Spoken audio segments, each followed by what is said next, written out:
ce nouvel épisode du podcast Performance et Harmonie, réalisé par PHcom dans le studio de Transforma à Bruxelles, avec l'aide technique de Podcast Factory.org. Le podcast Performance et Harmonie est destiné aux responsables marketing et vente ainsi qu'aux dirigeants de sociétés assumant des fonctions commerciales.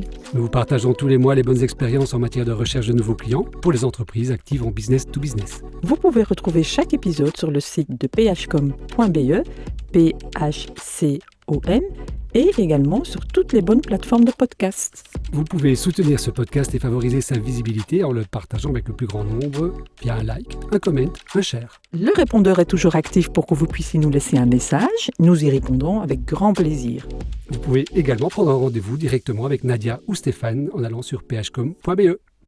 À bientôt. Bonjour Valérie. Bonjour Camille. Comment ça va ? Ça va bien. Écoute, c'est une première expérience pour toi ici dans un studio podcast ou pas du tout ? Première expérience, jamais fait ça de ma vie, donc je découvre. Allez, super. On va parler ensemble aujourd'hui du coup de Call International et de PHcom.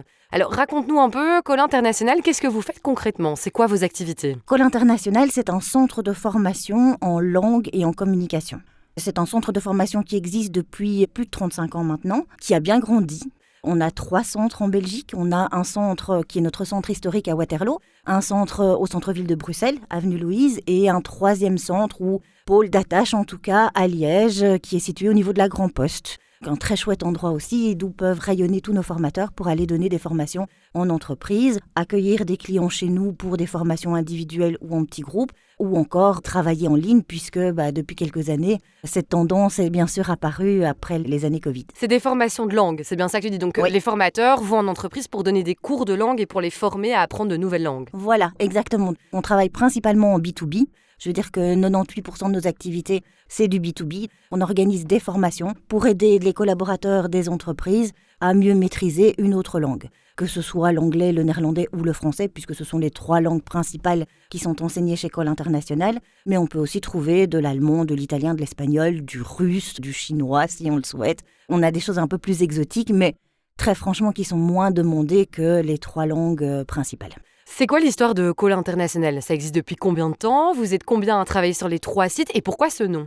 Call International, pour le nom d'abord, c'était à la base pas du tout assimilé à un call center puisque les call centers n'existaient pas à ce moment-là. Ça voulait dire Center for Accelerated Language Learning. Pourquoi Accelerated ? Parce qu'avec la méthode innovante de Call International, on apprend mieux, on apprend plus vite, on apprend de manière beaucoup plus ludique aussi. C'est super interactif, c'est très dynamique. C'est une méthode qui est calquée sur l'apprentissage naturel des langues, un peu comme un enfant qui apprend sa langue maternelle. Un enfant, on ne lui apprend pas directement à lire et à écrire, on lui apprend avant tout à comprendre et à parler.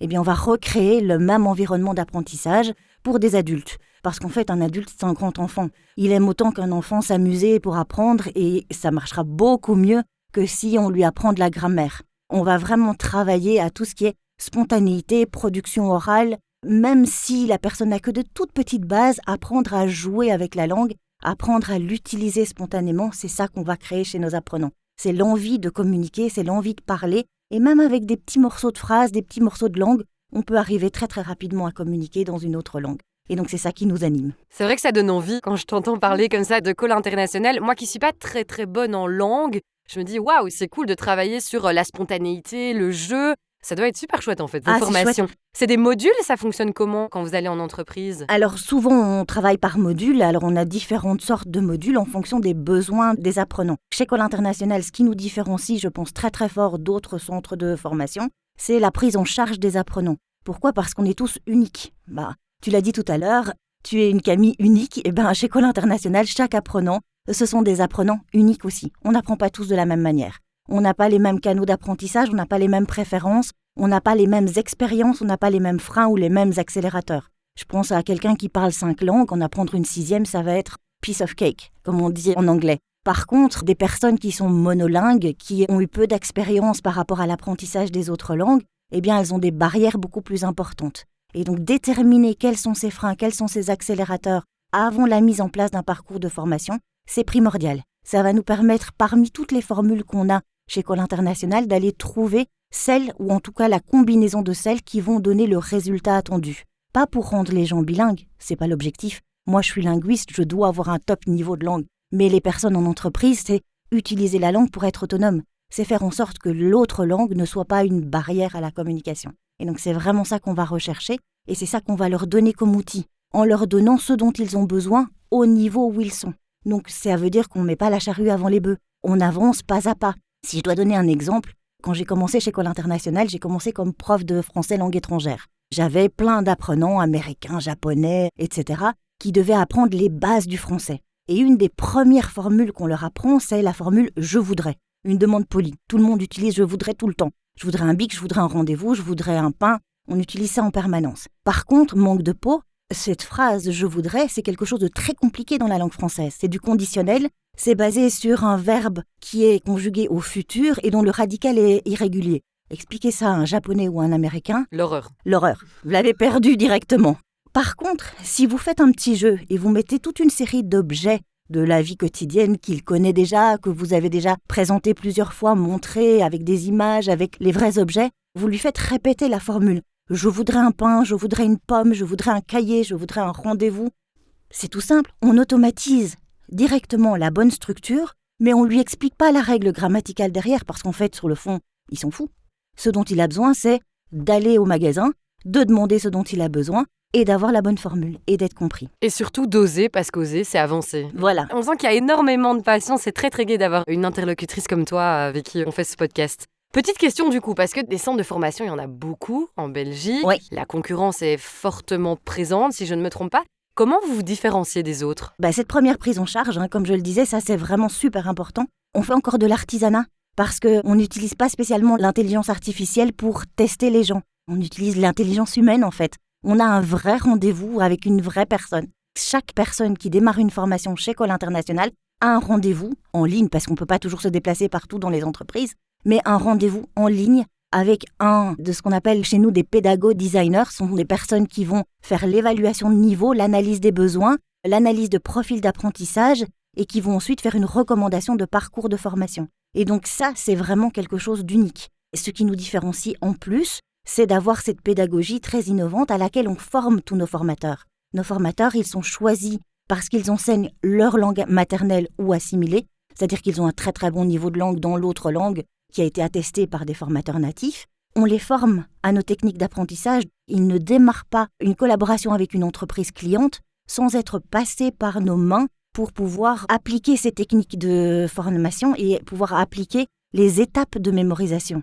Parce qu'il y a des choses qu'on doit faire dans un certain ordre pour mémoriser. Comme je le disais, l'apprentissage naturel d'une langue, ça s'apprend à l'oral d'abord, parce que sinon on attrape des mauvaises habitudes de prononciation, et puis on vient structurer par l'écrit derrière. Et puis on réautomatise le tout dans des jeux de rôle, dans des animations, dans des débats, quand on est sur des niveaux plus élevés, ce genre de choses. Ça, c'est vraiment la différenciation chez École Internationale. Et puis, comme je l'ai dit au début, École Internationale, c'est un centre de formation en langue et en communication. On va aussi travailler tout ce qui est pour des niveaux plus élevés, tout ce qui est technique de communication dans l'autre langue. Je pense par exemple à une présentation en public. Prendre la parole en public, c'est pas un exercice facile. Moi qui suis là en train de faire ce podcast, je peux le dire. Mais par contre, pouvoir donner une bonne présentation en plus dans une autre langue que la sienne, vous doublez le challenge. Et donc là, on va pouvoir travailler avec des formateurs qui sont spécialisés dans la communication sur les deux volets à la fois. À la fois la langue d'une bonne présentation, donc quelles sont les bonnes structures de phrases, quels sont les petits automatismes, les expressions types qu'on utilise pour démarrer une présentation, pour faire des transitions, etc.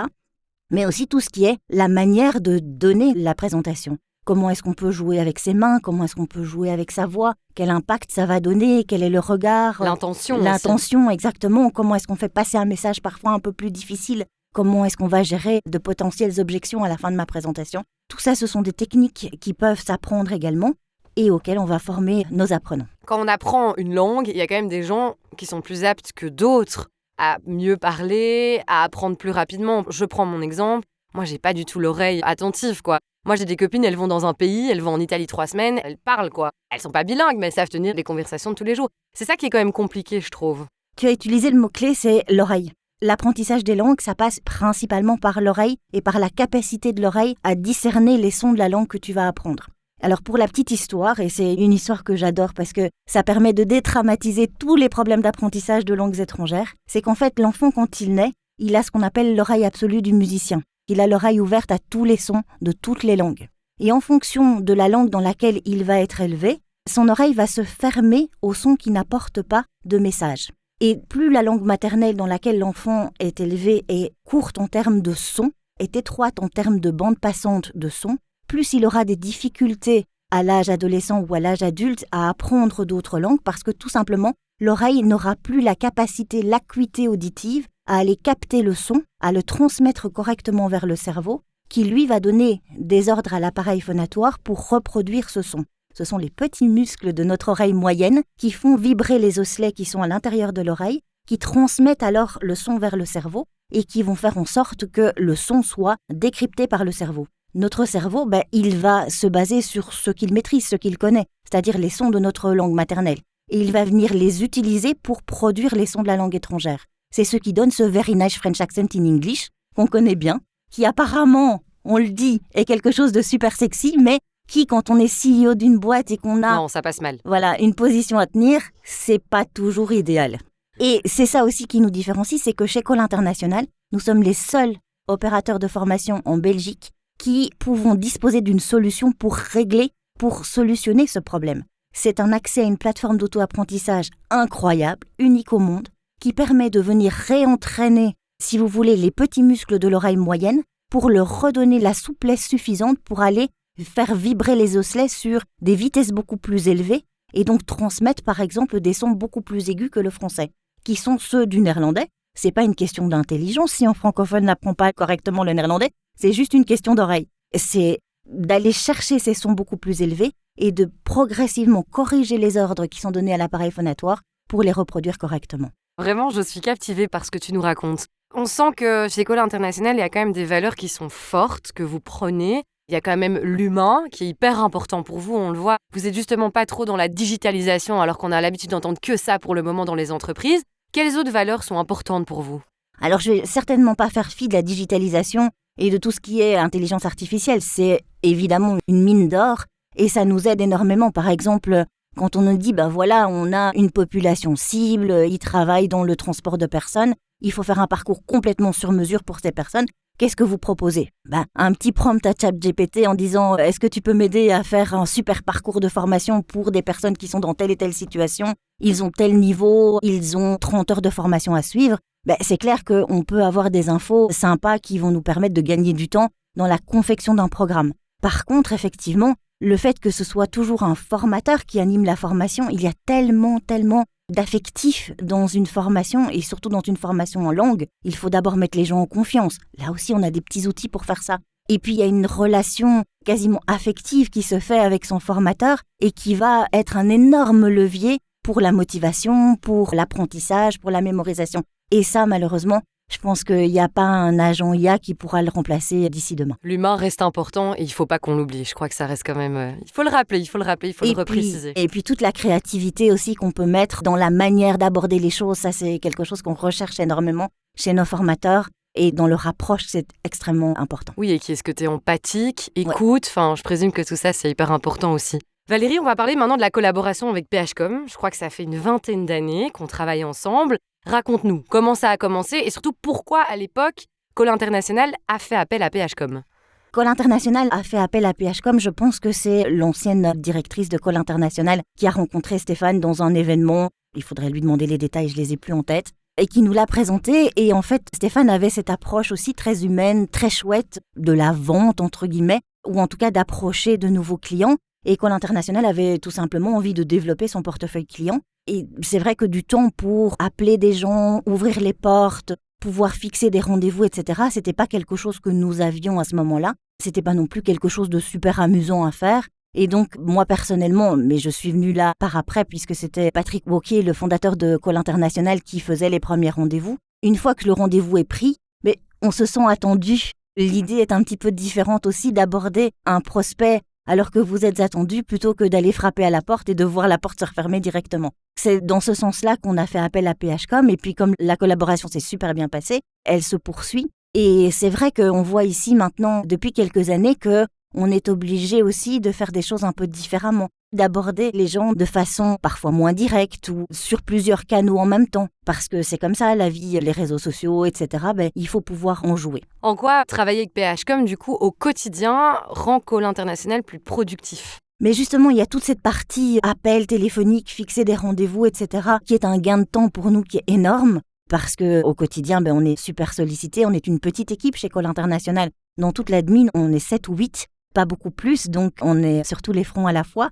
Ça, c'est quelque chose qu'on peut facilement déléguer. Et puis, le fait de travailler avec PHCom aussi depuis autant d'années, c'est qu'ils nous connaissent bien. Ils connaissent bien nos clients ou nos prospects. Ils savent quel type d'action peut bien fonctionner. Ils connaissent les valeurs de Call, ils s'en sont inspirés, ils s'en sont impliqués et vraiment imprégnés même, je vais dire. Et donc, un appel de Sophie de PHCom au nom de Call International, c'est comme si c'était quelqu'un de Call International qui appelle. Et ça, c'est très chouette. C'est cette relation-là qui a une valeur inestimable dans la relation commerciale avec PHCom. C'est chouette parce que tu mentionnes des noms de l'équipe, etc. Je sais que Sophie travaille depuis longtemps sur Call International. Est-ce que, justement, tu n'aurais pas une petite histoire ou une anecdote à nous raconter sur la collaboration avec PHCom ? Une petite histoire sur la collaboration avec PHCom. J'ai plus les noms exacts en tête, mais j'ai effectivement eu plusieurs histoires avec des personnes différentes chez PHCom, entre autres avec une des personnes qui s'occupait justement de passer les appels, etc., et qui me reprenait chaque année quasiment un rendez-vous avec une personne de contact en entreprise, plus ou moins à la même époque chaque année, et qui me disait « Bon allez, cette année, ton rendez-vous pour le petit café avec telle personne dans telle société, c'est prévu pour telle date. » Et en fait, j'allais volontiers, je passais un bon moment avec la personne, mais il n'y a jamais rien qui est sorti de ces rendez-vous. Et donc, chaque année, j'allais juste prendre un café avec cette personne pour le plaisir de l'entendre me dire qu'elle avait plein de projets de formation, mais qu'il n'y avait jamais rien qui se faisait de toute façon. Voilà, c'est assez comique. Ça fait 20 ans, ça va encore faire 20 ans, on l'espère, que la collaboration dure. Je serai peut-être plus là. Quelles sont vos attentes à ce stade-ci de la collaboration ? Est-ce qu'il y a d'autres choses que vous aimeriez peut-être améliorer ou comment tu vois le futur ? Ce que j'apprécie énormément, c'est l'écoute. C'est le fait aussi qu'on n'est pas sur des schémas qui sont figés. Jusqu'avant mars 2020, donc il y a 5 ans, Covid, j'avais des rendez-vous à l'appel par PHCom et j'étais quasiment toute la semaine sur la route, ou en tout cas 3 jours par semaine sur la route pour aller voir les clients, pour aller visiter les entreprises. J'adorais ça, vraiment, j'adorais découvrir ce qu'une entreprise faisait, m'imprégner un peu de l'ambiance qu'il y avait, de la culture, de voir les gens, de voir comment on était reçus, est-ce que c'était vite entre 2 rendez-vous, est-ce qu'on prenait le temps, ce genre de choses. Ça m'a permis de découvrir plein de lieux de la Belgique. Ça, c'était vraiment très chouette. Et puis, mars 2020, on coupe tout. Tout s'est arrêté. Tout s'est arrêté. Plus de place pour la formation en Belgique, plus de place pour la formation en langue. On a vraiment été mis sur une voie de garage pendant plusieurs mois.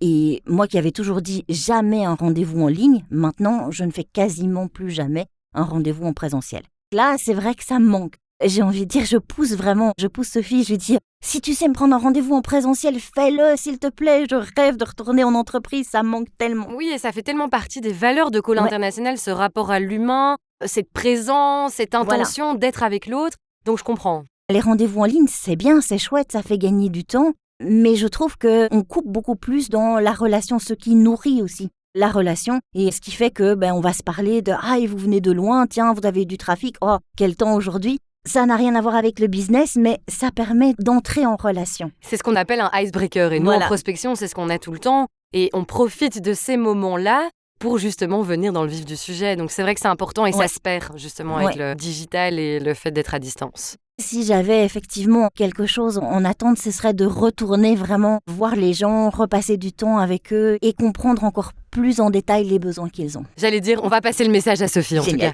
Je lui dis, je la vois, parce que ce qui est très chouette aussi, c'est qu'une fois par mois, elle vient passer une journée chez Call à Waterloo. Ça, c'est chouette. Donc, on essaye de remplacer malgré tout les rendez-vous qu'elle me prenait en entreprise. Je les ai avec elle, donc on essaye de trouver des palliatifs à tout ça. Mais les mentalités depuis le Covid ont quand même vachement changé, voire évolué. C'est très difficile de faire un pas en arrière aussi. Puis les gens ont trouvé un certain confort à travailler de chez eux, à plus se déplacer. Et donc, je crois qu'il y a tout un engouement autour de ça et que les sociétés doivent se réadapter à ça. Et j'entends bien que chez vous, c'est vraiment un facteur important. Oui, c'est un facteur régional un peu différent aussi parce que là où, par exemple, à Bruxelles, on travaille encore à 70% sur des cours en ligne, pour notre centre de Liège, on est sur une tendance inversée, par exemple. On est plutôt à 30% en ligne et le reste en présentiel. Donc, les entreprises, les mentalités sont différentes. Je pense que le vivre ensemble est différent. Les difficultés de mobilité font ça aussi, donc on est vraiment sur des problématiques et des écosystèmes très différents. Pour terminer, Valérie, est-ce que tu pourrais donner 3 mots qui correspondent à la relation avec PHCom, la collaboration avec PHCom ? Je dirais le partenariat, parce que ça c'est très très important, c'est vraiment d'entendre les besoins et les attentes et les difficultés les uns des autres, et ça je pense que c'est rencontré chez PHCom.